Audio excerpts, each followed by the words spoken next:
नमस्कार दोस्तों, क्या आपने एनटीपीसी 17 मार्च की सेकेंड शिफ्ट का पेपर देखा? अगर नहीं तो सावधान हो जाइए। रेलवे ने इस बार केवल पुराने सवाल नहीं पूछे बल्कि 2025-26 के करंट अफेयर्स और सभासार एआई जैसे नए टॉपिक से सबको चौंका दिया है।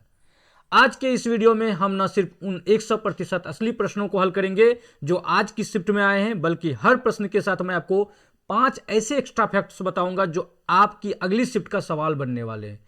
अगर आप एक भी नंबर मिस नहीं करना चाहते तो चलिए शुरू करते हैं आज का ये महा एनालिसिस।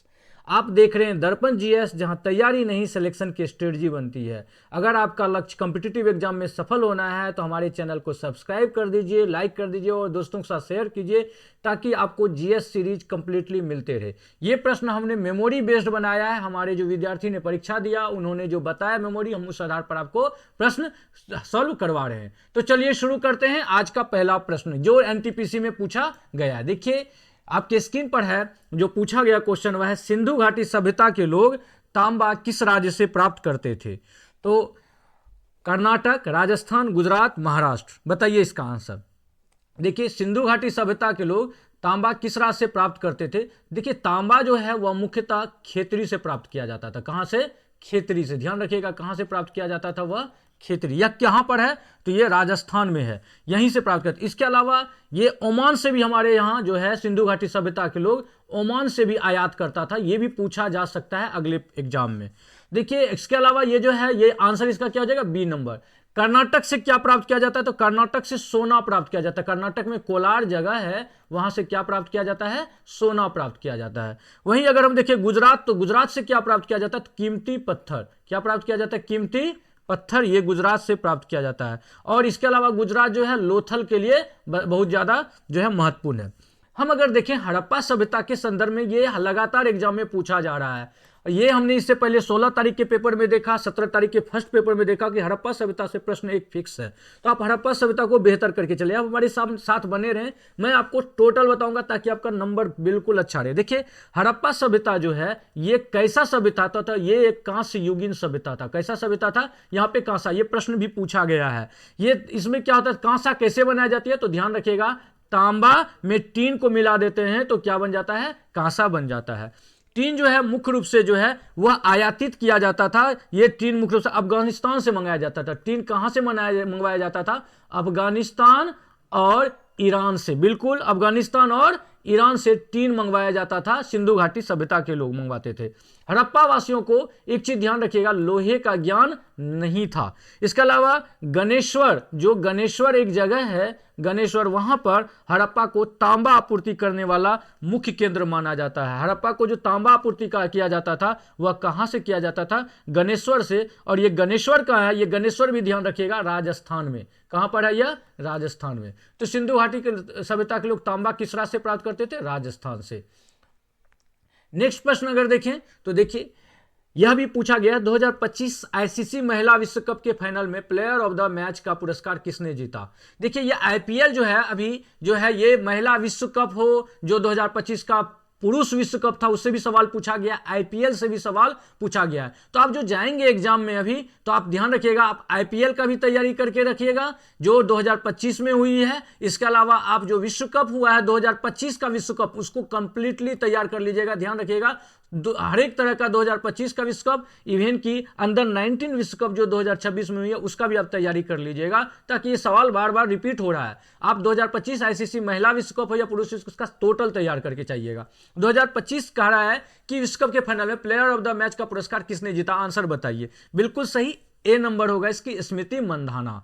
तो ये देखिए अगर हम देखें 2025 के महिला विश्व कप के फाइनल में जो स्मृति मंधाना था, इनको प्लेयर ऑफ द मैच, इन्होंने शानदार प्रदर्शन किया था। इसके अलावा हम देखें 2025 महिला विश्व कप जो है आईसीसी महिला विश्व कप, उसका मेजबानी कहां हुआ था? तो उसका मेजबानी भारत में हुआ था।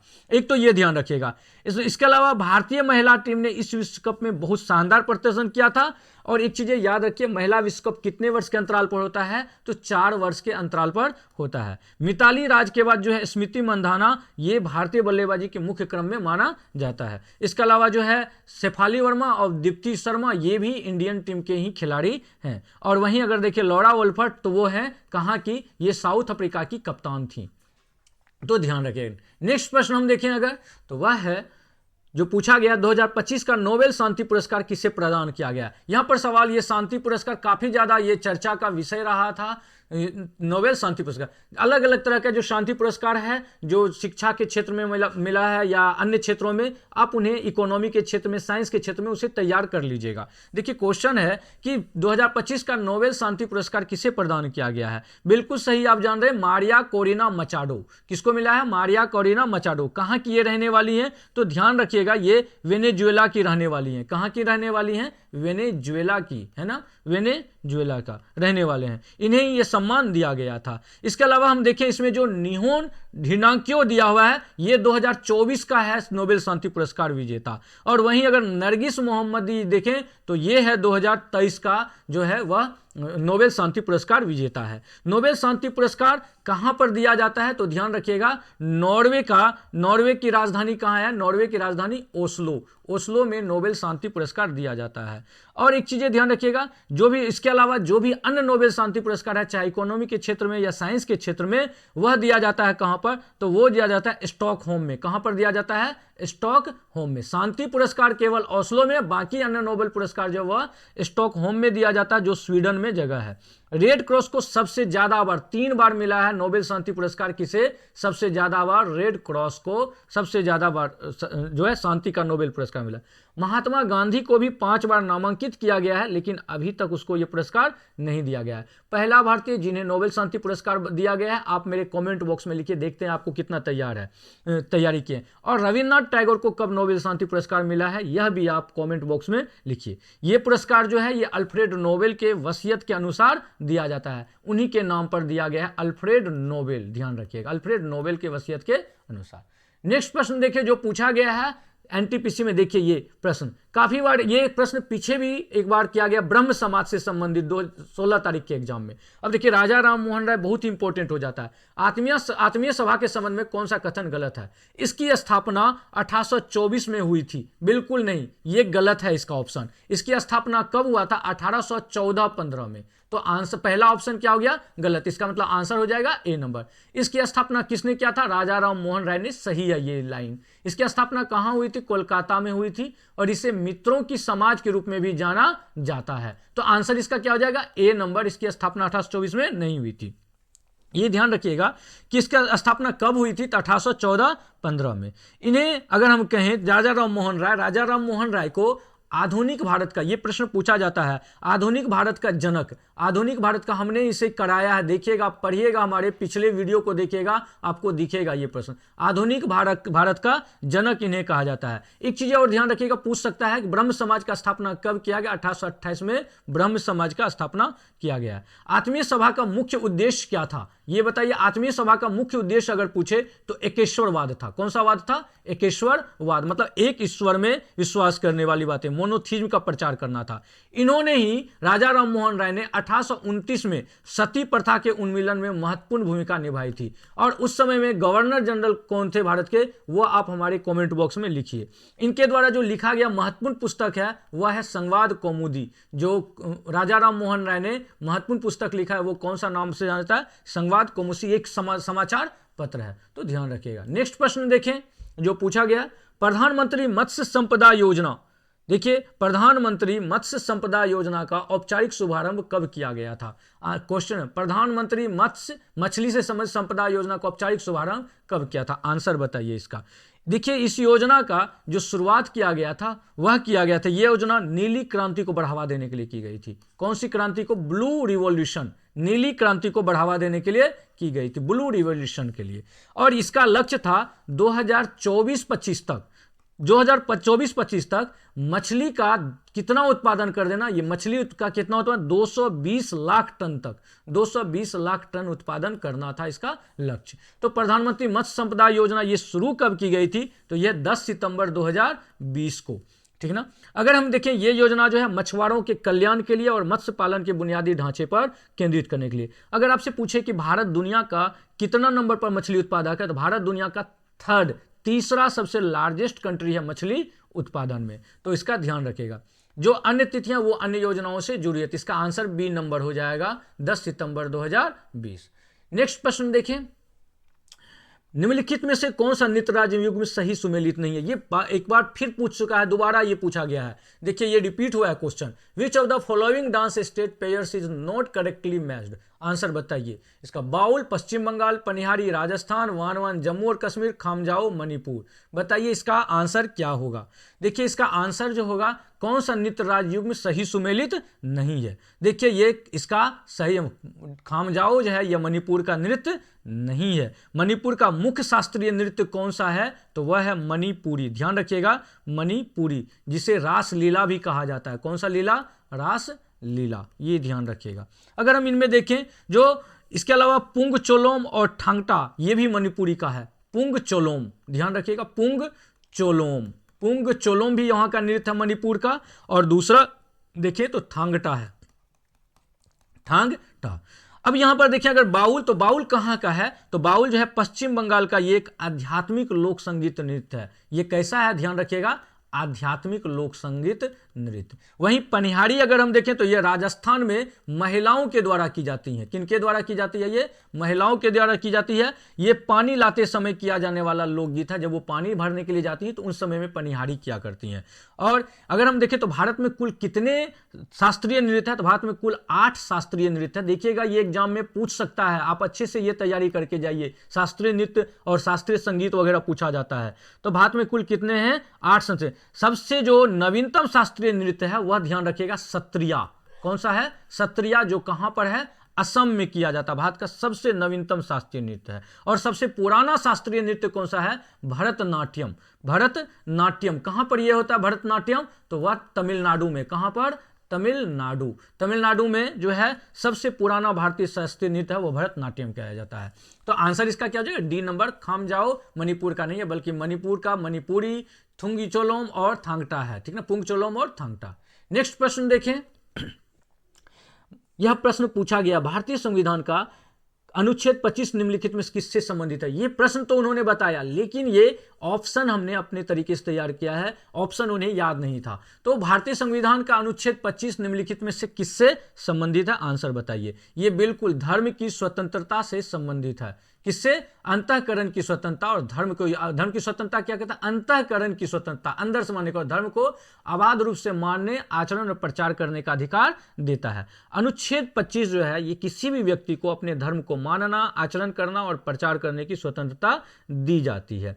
यहां देखिए तो यह एक मौलिक अधिकार है। और यह मौलिक अधिकार कौन से भाग में आता है? ध्यान रखिएगा, मौलिक अधिकार भाग 3 में आता है। मौलिक अधिकार कौन से में है? भाग 3 में। ध्यान रखिएगा, भाग 3 में। और मौलिक अधिकार कहां से कहां तक दिया हुआ है? मौलिक अधिकार कहां से कहां तक दिया हुआ है? 12 से 35, अनुच्छेद 12 से 35 तक दिया हुआ है। अनुच्छेद 25 से 28 जो है, ध्यान रखिएगा, अनुच्छेद 25 से 28 वह धार्मिक स्वतंत्रता का अधिकार दिया गया है। इसी के अनुच्छेद 25 के तहत ही सिखों को कृपान धारण करने का अधिकार भी आता है। यह अधिकार नागरिकों को भी है और विदेशियों को भी प्राप्त है। जो विदेशी यहां पर रहेंगे उनको अपने धर्म का स्वतंत्रता है, धर्म का वो मान सकता है, आचरण कर सकता है और प्रचार कर सकता है।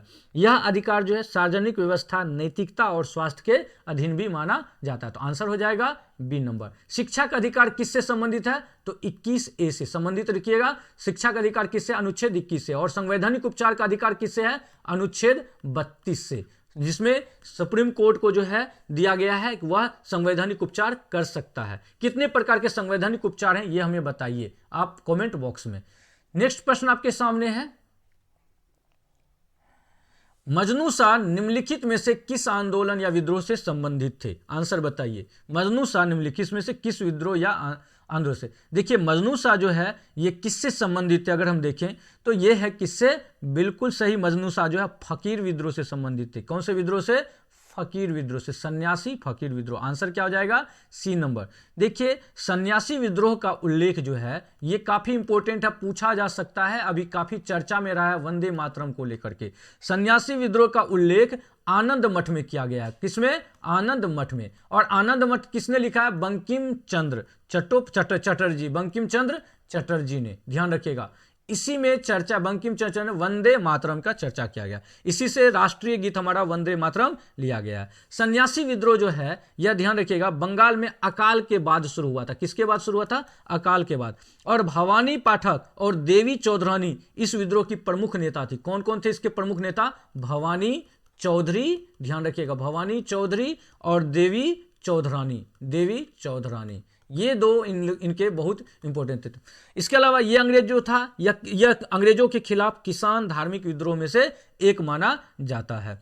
ये जो, इसके अलावा अगर हम देखें कोल विद्रोह, तो कोल विद्रोह से संबंधित कौन थे, तो बुद्धू भगत, ध्यान रखिएगा, बुद्धू भगत, बुद्धू भगत। और वहीं अगर हम देखें मुख्यतः संथाल विद्रोह से कौन जुड़े हुए थे, सिद्धू कान्हू, कौन थे, सिद्धू कान्हू, सिद्धू कान्हू।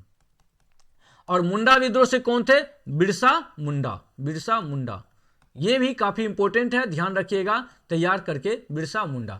अब अगर मजनू शाह की जो देखें, ये सन्यासी विद्रोह, सन्यासी विद्रोह कब से कब तक चला था, तो ये चला था 1760 से लेकर के 1800 ईस्वी के बीच, जब अकाल पड़ी थी, उसी के समय का है ये, बंगाल में अकाल पड़ी थी। नेक्स्ट प्रश्न देखें, निम्नलिखित में से कौन सा युग्म या पुस्तक लेखक गलत है। देखिए ये भी मेमोरी पर आधारित है, उन्होंने बताया कि ये किताब का पूछा गया था कौन सा युग्म या पुस्तक, उन्होंने क्लियर नहीं बता पाया, लेकिन एक बताया था कि एक ऑप्शन था जिसमें गीत गोविंद की बात की गई थी, गोस्वामी का। तो आंसर इसका है कौन सा, गीत गोविंद। गीत गोविंद किसके द्वारा लिखा गया था, तो गीत गोविंद लिखा गया किसके द्वारा, बिल्कुल बताइए, जयदेव। किसके द्वारा लिखा गया, यह जयदेव के द्वारा, जो लक्ष्मण सेन के, ये जयदेव कौन थे, लक्ष्मण सेन के दरबारी कवि थे, जो सेन वंश के लक्ष्मण सेन थे, लक्ष्मण सेन के दरबारी कवि, ध्यान रखिएगा, लक्ष्मण सेन के दरबारी कवि जयदेव थे, इन्होंने गीत गोविंद लिखा था।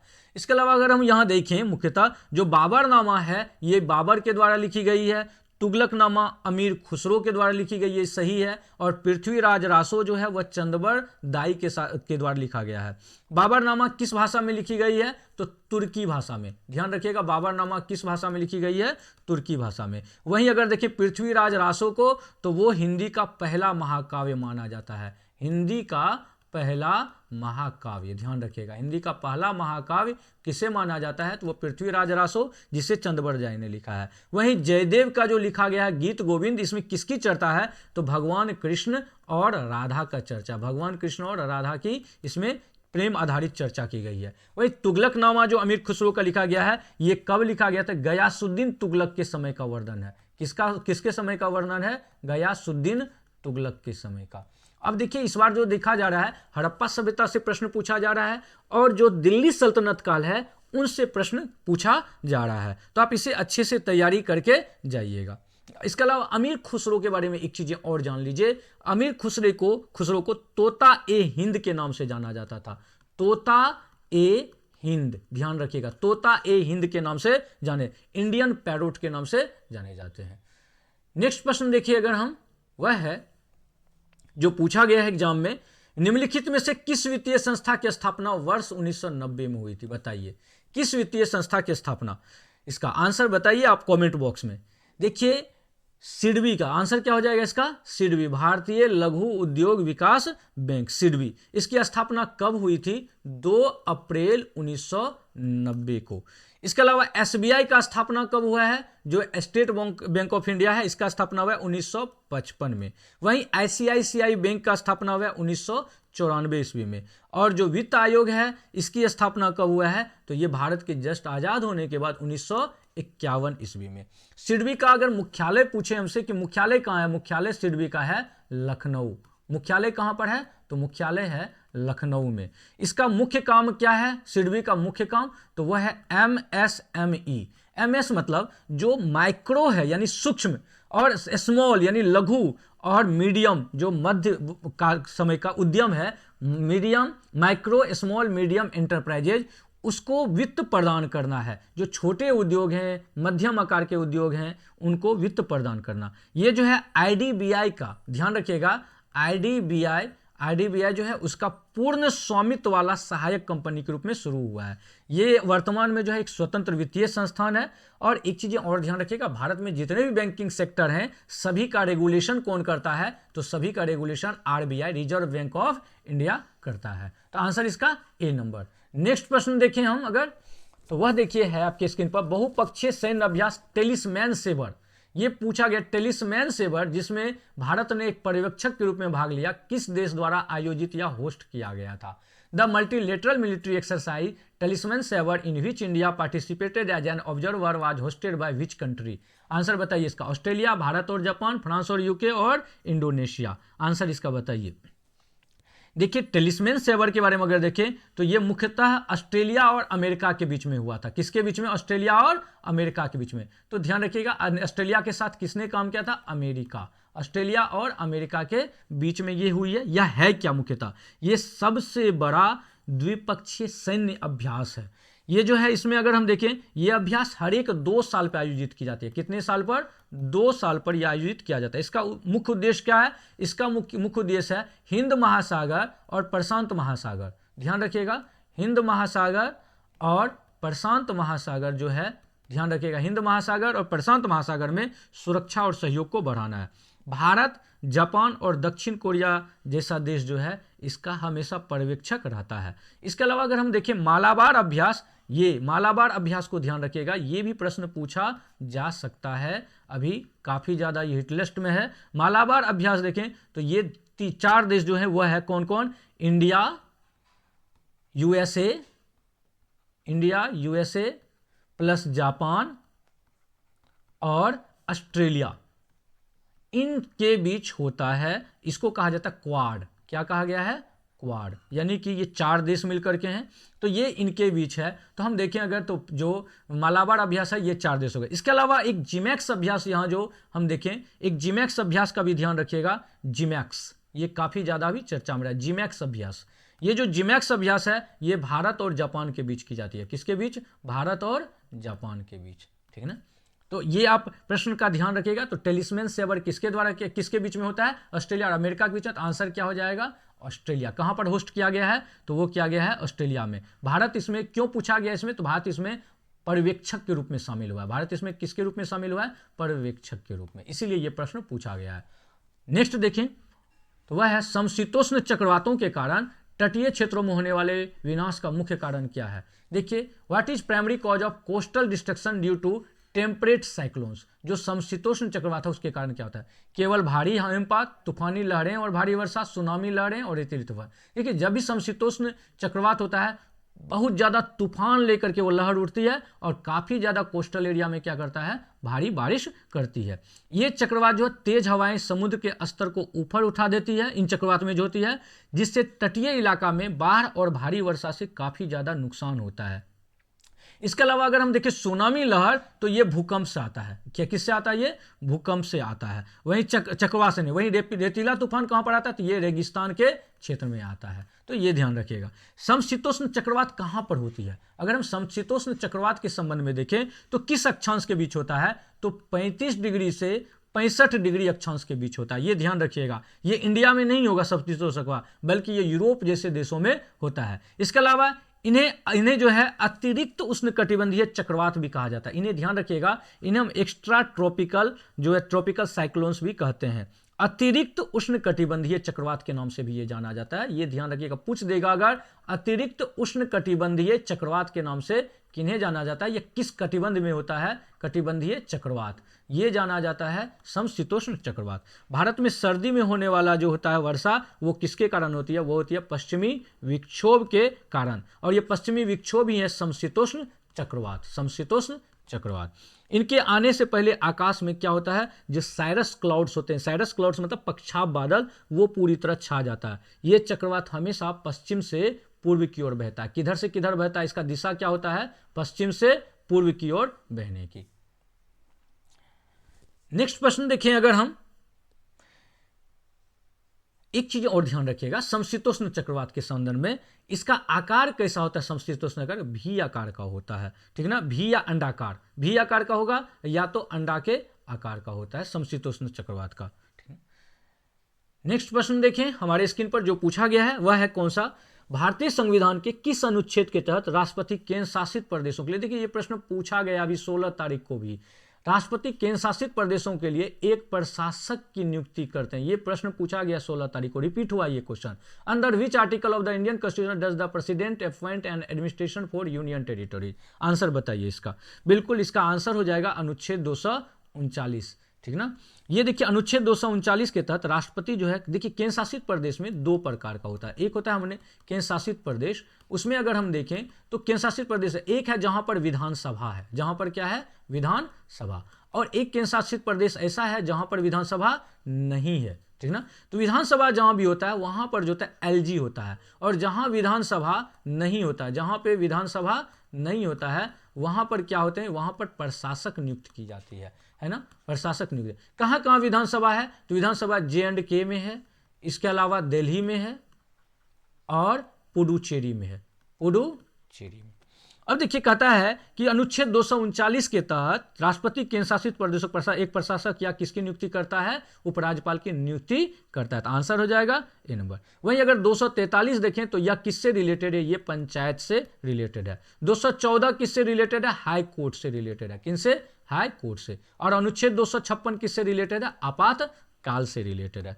देखिए दिल्ली, अगर हम देखें तो चंडीगढ़, एक चीज और ध्यान रखिए, केंद्र शासित प्रदेश चंडीगढ़ में जो है प्रशासक को क्या कहा जाता है, मुख्य आयुक्त कहा जाता है। अब प्रशासक को क्या कहा जाता है चंडीगढ़ में, मुख्य आयुक्त। ध्यान रखिएगा चंडीगढ़ में प्रशासक को क्या कहते हैं, मुख्य आयुक्त। कहां पर, चंडीगढ़ में, ध्यान रखिएगा चंडीगढ़ में। और एक चीज ध्यान रखिएगा, अनुच्छेद 239A एक बनाया गया था जो पूछा था एग्जाम में, अनुच्छेद 239A, ये अमेंडमेंट करके 239 में किया गया था, विशेष प्रावधान किया गया था 69वां संविधान संशोधन से, और दिल्ली में विधानसभा की स्थापना की गई थी। नेक्स्ट प्रश्न देखिए हम अपने स्क्रीन पर, देखिए ये प्रश्न जो पूछा गया है वह कौन सा है, अगस्त 2025 में किस राज्य में मानसून की वर्षा में लगभग 35 से 40% की कमी दर्ज की गई। देखिए ये अगस्त से, ये 2025 से पूछा गया, इसके परिणामस्वरूप फसल की भारी क्षति हुई। 2025 करंट अफेयर अच्छे से तैयार करके जाइए। बताइए इसका आंसर क्या होगा। अगस्त 2025 में हरियाणा में मानसून की भारी कमी दिखी गई। कहां पर भारी कमी दिखी गई, हरियाणा में। तो ये आंसर ध्यान रखिएगा, इसका आंसर क्या होगा, बी नंबर। जिससे दो फसल यहां पर काफी ज्यादा ये हुआ था चर्चा में, तो धान और बाजरा के फसल को काफी ज्यादा क्षति पहुंची थी। हरियाणा जो है कृषि प्रधान राज्य है, यहां सिंचाई के लिए मानसून और नहर पर निर्भरता पाई जाती है। 2025 में अगर देखें अल-नीनो, ध्यान रखिएगा ये अल-नीनो जो है, ये इसका प्रभाव के कारण उत्तर पश्चिम भारत में जो है वर्षा बहुत कम रहा था। मानसून की कमी से क्या हुआ, कृषि सूखा की स्थिति पैदा हो गई। एक चीज और ध्यान रखिए, हरियाणा जो है, हरियाणा भारत का अन्न भंडार के नाम से का हिस्सा है, भारत का अन्न भंडार जाना जाता है, अन्न भंडार के नाम से। कम वर्षा के कारण यहाँ पर भूजल दोहन काफी ज्यादा हुई थी। तो आंसर हो जाएगा बी नंबर। नेक्स्ट प्रश्न देखिए, सतत विकास की अवधारणा को परिभाषित करने और इस दिशा में विश्व को एकजुट करने के लिए किस आयोग या आयोजन का गठन किया गया। सस्टेनेबल डेवलपमेंट करने के लिए, एकजुट करने के लिए किस आयोजन का किया गया। आंसर बताइए इसका क्या होगा। इसका आंसर है ए नंबर, ब्रंटलैंड आयोग। कौन सा, ब्रंटलैंड आयोग। देखिए ये जो है ब्रंटलैंड आयोग 1987, देखिए 1987 से इसका समझते हैं। एक रिपोर्ट आया था, our common report, our common future, our common future. ये ब्रंटलैंड आयोग ने सतत विकास को परिभाषित इसमें किया था, इस रिपोर्ट में। इनमें जो है सतत विकास का अर्थ क्या है, सतत विकास है क्या, ये वर्तमान की जरूरत, देखिए नाम ही है सतत विकास, सतत मतलब लगातार, जो वर्तमान की जरूरत है उसको पूरा करते हुए भविष्य के जो लोग हैं उनकी भी जरूरत से समझौता नहीं किया जाना चाहिए। संयुक्त राष्ट्र जो था यूएन, उन्होंने सस्टेनेबल डेवलपमेंट गोल्स निर्धारित किया। 17 कितने सस्टेनेबल गोल्स डेवलपमेंट किया है, एसडीजी इसे कहते हैं, एसडीजी सस्टेनेबल डेवलपमेंट गोल्स कितने किए निर्धारित, 17 किए हैं। इन लक्ष्यों को कब तक प्राप्त करना है, 2030 तक लक्ष्य प्राप्त करने का लक्ष्य क्या, किसने किया, यूनाइटेड नेशन ने। 1992 में एक सम्मेलन हुआ था जिसे कहते हैं पृथ्वी सम्मेलन, ध्यान रखिएगा पृथ्वी सम्मेलन। ये जो है ये बहुत महत्वपूर्ण एक कदम था। भारत में जो है ये नीति आयोग जो है वह एसडीजी इंडेक्स जारी करता है। एसडीजी इंडेक्स कौन जारी करता है, नीति आयोग भारत में, ध्यान रखिएगा ये चीजें। नीति आयोग जो है ये भारत का थिंक टैंक है। वहीं अगर हम देखें ये वित्त आयोग, तो वित्त आयोग जो है फाइनेंस का काम करता है भारत में। और साइमन कमीशन जो ऑप्शन दिया है वो 1928 की बातें थी।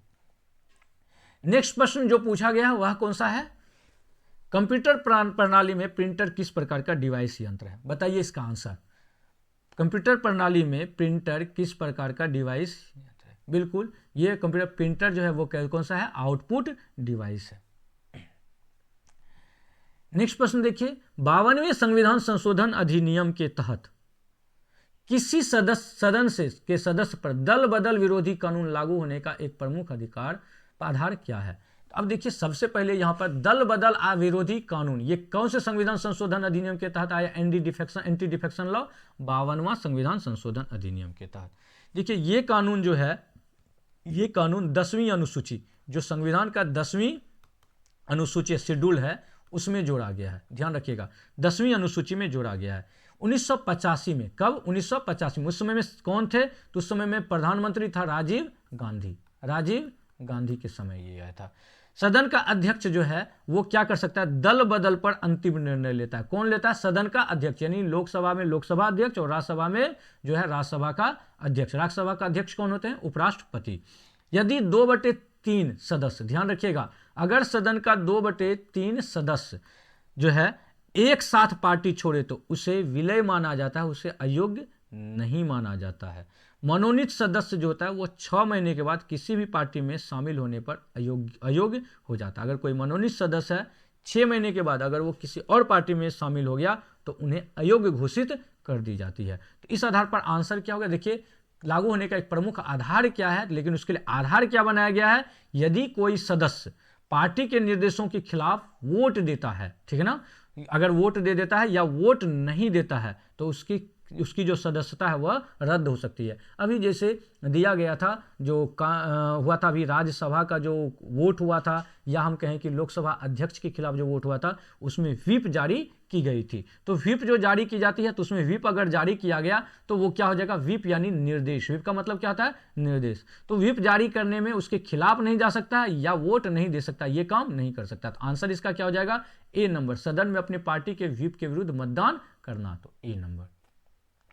अगर आप हमारे चैनल पर नए हैं तो लाइक कर दीजिए और सब्सक्राइब कर दीजिए। नेक्स्ट देखिए, प्रश्न है आपके सामने, नवंबर 2025 में बेमौसम और अत्यधिक बारिश के कारण फसलों को हुए भारी नुकसान के राहत के लिए देने के लिए गुजरात सरकार ने कितने करोड़ रुपए के ऐतिहासिक राहत पैकेज की घोषणा की है? देखिए, गुजरात सरकार ने चक्रवात और बेमौसम इन दोनों से जो प्रभावित किसान थे उसके लिए एक ऐतिहासिक घोषणा किया, और वो कितने करोड़ का घोषणा किया था? 10,000 करोड़ रुपया की घोषणा किया था। इसका लाभ मुख्य रूप से कपास और मूंगफली, ध्यान रखिएगा, कपास और जो मूंगफली का किसान था उसको मिला था। ये राहत सीधे डीबीटी के तहत ट्रांसफर की गई थी उनके अकाउंट में, और ये जो फसल क्षति का आकलन किया गया था वो ई पंचनामा के तहत, किसके तहत? ई पंचनामा इसके लिए के जरिए किया गया था। गुजरात में 2025 में अरब सागर में जो चक्रवात उठा था उसी से काफी ज्यादा नुकसान पहुंचा था। आंसर हो जाएगा बी नंबर। नेक्स्ट प्रश्न है आपके सामने, MS वर्ड डॉक्यूमेंट को सुरक्षित करने के लिए किस फाइल एक्सटेंशन का उपयोग किया जाता है? MS वर्ड डॉक्यूमेंट को सुरक्षित करने के लिए कौन से फाइल का उपयोग किया जाता है? B number. आंसर हो जाएगा .docx, है ना। नेक्स्ट प्रश्न है, बॉयल का नियम, बॉयल्स लॉ मुख्य रूप से किन दो चरों के बीच संबंध को दर्शाता है? देखिए, बॉयल्स लॉ जो है ये कहता है स्थिर तापमान पर, किस पर? समझते हैं, स्थिर तापमान। तापमान कैसा हो? स्थिर हो। उस पर गैस का दाब, किसका दाब? ध्यान रखिएगा, गैस का दाब जो है, गैस का दाब जिन्हें पी से प्रेशर से करते हैं, उसके आयतन, किसके आयतन? तो गैस के आयतन के व्युत्क्रमानुपाती होता है। किसके व्युत्क्रमानुपाती होता है? गैस का दाब उसके आयतन के व्युत्क्रमानुपाती।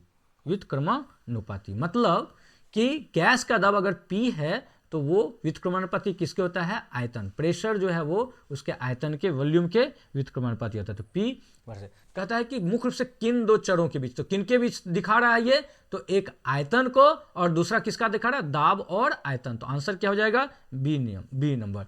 देखिए, बॉयल का नियम जो है यह किसने दिया था? रॉबर्ट बॉयल ने दिया था। किन्होंने दिया था? Robert Boyle. कब दिया था इन्होंने? 1962 ईस्वी में दिया था।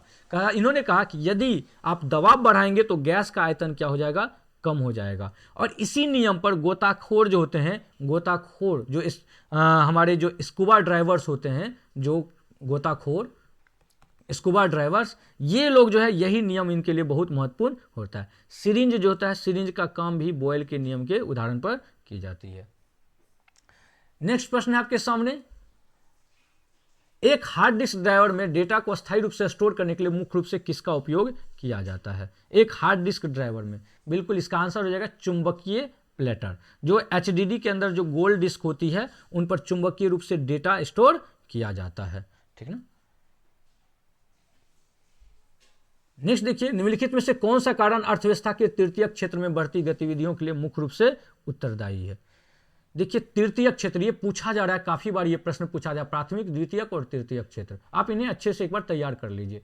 बढ़ती गतिविधि मुख्य रूप से उत्तरदायी है। देखिए तृतीयक क्षेत्र जैसे ही कहते हैं तो तृतीयक क्षेत्र किससे जुड़ा हुआ है? सेवा से, है ना। तो सेवा से जुड़ी हुई है, तो इनमें कौन सा होगा सेवा से? तो ये हो जाएगा इसका आंसर सी नंबर, बुनियादी सेवाओं की मांग में वृद्धि, इसे सेवा क्षेत्र भी कहते हैं। इसका योगदान जो है भारत के जीडीपी में कितना परसेंट है? 50% योगदान है सेवा क्षेत्र का। नेक्स्ट देखें, वह है हमारे सामने, रिट्रीटिंग मानसून को अन्य किस नाम से जाना जाता है? लौटता हुआ मानसून, इसे कहते हैं कौन सा मानसून? लौटते हुए मानसून। इसको किस नाम से जाना जाता है? इन्हें उत्तर पूर्वी मानसून भी बोलते हैं। कौन सा बोलते हैं? उत्तर पूर्वी मानसून।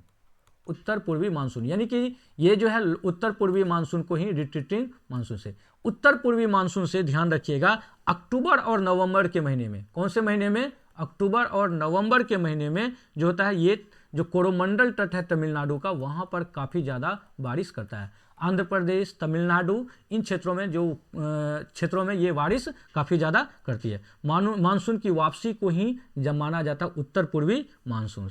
इसे अक्टूबर, एक चीज इसे कहते हैं अक्टूबर हीट। अक्टूबर हीट, ध्यान रखिएगा, इन्हें अक्टूबर हीट के नाम से भी। इसी समय उमस, भारी गर्मी पड़ती है कोरोमंडल क्षेत्र में, और ये हवाएं जो होती है ये स्थल से समुद्र की ओर चलती है। पश्चिमी विक्षोभ जो है ये ठंडी महीनों में होती है, भूमध्य सागर के ऊपर से ये हवा लेकर के चलती है, ध्यान रखिएगा। और ये आकर के हमारे जो उत्तर भारत है और उत्तर पश्चिमी भारत, वहां पर काफी ज्यादा ठंडी के महीनों में बारिश करती है। ठंडी के महीनों में दो समय में बारिश होती है, एक उत्तर पूर्वी मानसून और दूसरा पश्चिमी विक्षोभ में। तो इसका आंसर क्या हो जाएगा? ए नंबर, रिट्रीटिंग मानसून किस नाम से जाना जाता है? उत्तर पूर्वी मानसून के नाम से जाना जाता है।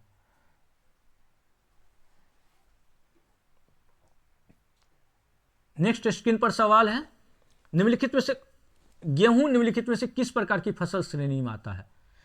गेहूं किस प्रकार की फसल है? बताइए, गेहूं जो है वह किस प्रकार की फसल है?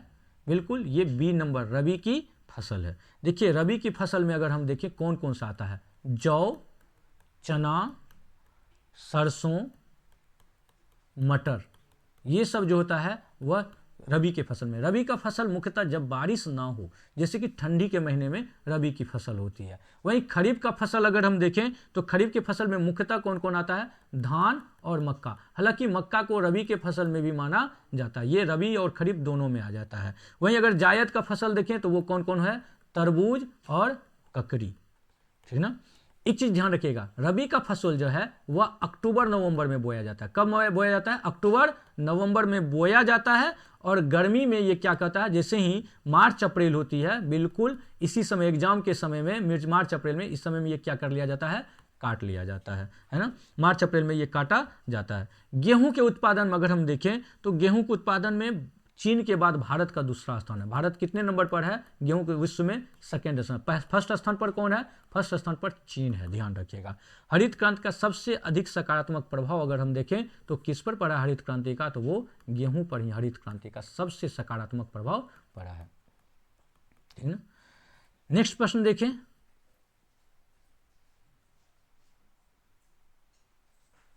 कांचीपुरम का प्रसिद्ध कैलाशनाथ मंदिर मुख्य रूप से किस सामग्री से बना है? ठीक ना, बताइए इसका आंसर। कांचीपुरम का कैलाशनाथ मंदिर, बिल्कुल सही बता रहे हैं। कांचीपुरम का जो वह कौन से? बलवा पत्थर से। आंसर क्या हो जाएगा? B number. देखिए पल्लव शासक, ध्यान रखिएगा, कौन बनाया था? पल्लव शासक। पल्लव शासक का जिनका नाम था राजसिम्हा, क्या नाम था? राजसिम्हा। इन्होंने ही मुख्य रूप से बलवा पत्थर से इसे बनाया था। ये किससे संबंधित है? कैलाशनाथ मंदिर, नाम ही लग रहा है ये जो है, ये है शिव को समर्पित। किसको समर्पित है? शिव को। और एक चीज ध्यान रखिएगा, ये किस शैली में बनाया गया है? द्रविड़ स्थापत्य शैली में। द्रविड़ स्थापत्य शैली में बनाया गया। ये कांचीपुरम का सबसे पुराना मंदिर है। ये जो है इसके दीवारों पर पल्लव काल का बेहतरीन नक्काशी और चित्रकारी दिखती है। और महाबलीपुरम का रथ मंदिर, ध्यान रखिएगा, महाबलीपुरम महाबलीपुरम का जो रथ मंदिर है, कौन सा मंदिर, रथ मंदिर, वो भी है पल्लव शासक के ही समय का है। नेक्स्ट देखिए प्रश्न है आपके स्क्रीन पर, सूचना का अधिकार अधिनियम, सूचना का अधिकार अधिनियम 2005 के तहत निम्नलिखित में किस आधार पर सूचना देने से छूट दी गई है। देखिए, भारत की संप्रभुता, अखंडता और राष्ट्रीय सुरक्षा, बिल्कुल जो ये ऐसे विषय हैं, वैसे विषय को आरटीआई के तहत आपको जानकारी नहीं दी जाएगी।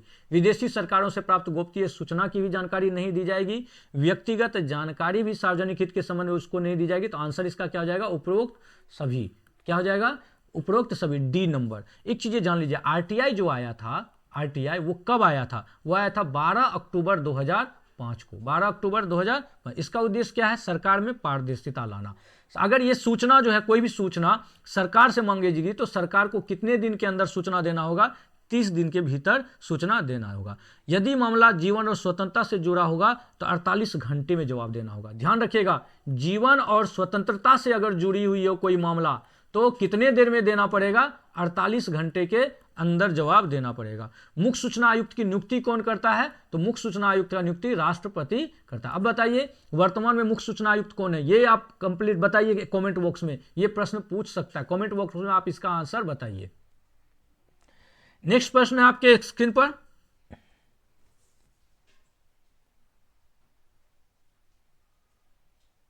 प्रथम विश्व युद्ध के दौरान गदर आंदोलन या पार्टी को असफल होने का सबसे प्रमुख या मुख्य कारण क्या था, आंसर बताइए।